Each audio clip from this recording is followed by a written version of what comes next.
அன்பு நண்பர்களே, அனைவருக்கும் அன்னை சமையல் உமாவின் அன்பான வணக்கங்கள். இன்றைக்கி அன்னை சமையலில் பார்க்க போகிறது வெஜிடபிள் ரவா உப்புமா. ரவா உப்புமா எல்லாருக்கும் பிடிக்காதுங்க. ஆனால் இது மாதிரி செஞ்சு கொடுத்தீங்கன்னா கண்டிப்பாக எல்லோரும் விரும்பி சாப்பிடுவாங்க. வாங்க ரவா உப்புமா எப்படி செய்கிறதுன்னு பார்க்கலாம். 1 கப் ரவையை சேர்த்துக்கலாங்க. இந்த கப் மெஷர்மெண்ட்டுக்கு எடுத்துருக்கேங்க. நீங்கள் விருப்பப்பட்டீங்கன்னா எதில் வேணால் எடுத்துக்கலாம்.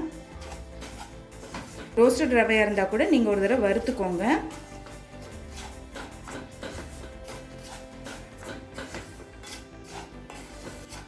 ஸ்லோலே வச்சு கலர் மாறாத மாதிரி வறுத்துக்கோங்க. இப்போ ரவையிலேருந்து நல்ல வாசனை வந்துருச்சுங்க. இப்போ இதை எடுத்து தனியாக வச்சிடலாம். கடாயில் தேவையான அளவு எண்ணெய், 1 டீஸ்பூன் கடுகு,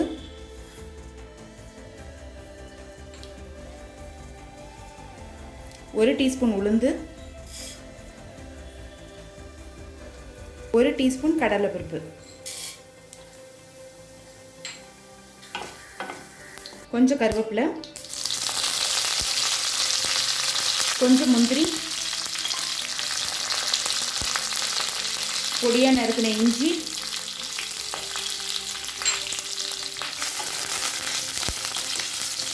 முந்திரி நீங்கள் விருப்பப்பட்டால் சேர்த்துக்கலாங்க.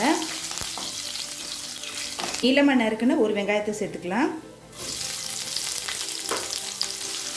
நீங்கள் உப்புமா செய்யும்போது வெங்காயம் நிறைய போட்டிங்கன்னா டேஸ்ட் நல்லா இருக்குங்க. 4 பச்சை மிளகாய்.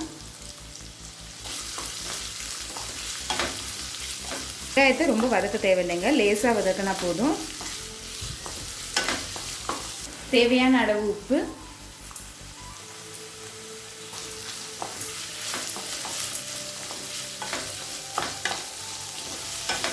கால் கப் கேரட், 1/4 கப் பீன்ஸ்,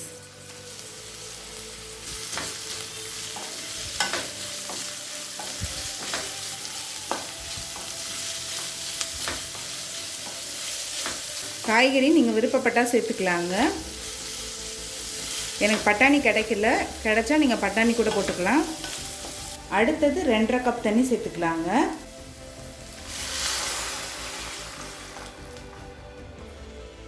இப்போ தண்ணி நல்லா கொதிக்க ஆரம்பிச்சிருச்சுங்க. நம்ம வறுத்து வச்சுருக்க ரவையை இதில் சேர்த்துக்கலாம்.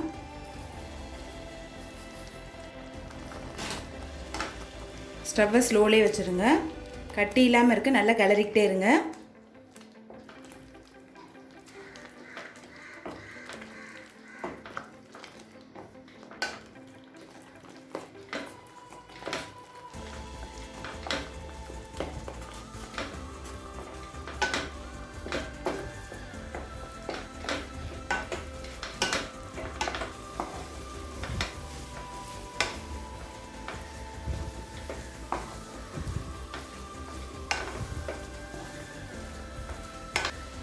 இப்போ 1 டேபிள் ஸ்பூன் நெய் சேர்த்துக்கலாங்க.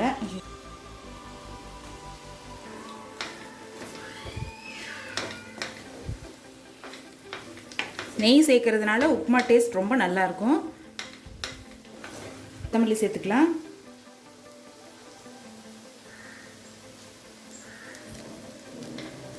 இப்போ வெஜிடபிள் ரவா உப்புமா ரெடி ஆகிடுச்சுங்க. சர்வ் பண்ணிடலாம். இப்போ சுவையான வெஜிடபிள் ரவா உப்புமா ரெடி ஆகிடுச்சு. ரெசிபியை ட்ரை பண்ணி பாருங்கள், கண்டிப்பாக உங்களுக்கே பிடிக்கும். ரெசிபி பிடிச்சிருந்ததுன்னா வீடியோவை லைக் பண்ணுங்கள், கமெண்ட் பண்ணுங்கள், ஷேர் பண்ணுங்கள். இது வரைக்கும் அன்னை சமையல் சேனலை சப்ஸ்கிரைப் பண்ணலன்னா சப்ஸ்கிரைப் பண்ணுங்கள். தேங்க்யூ.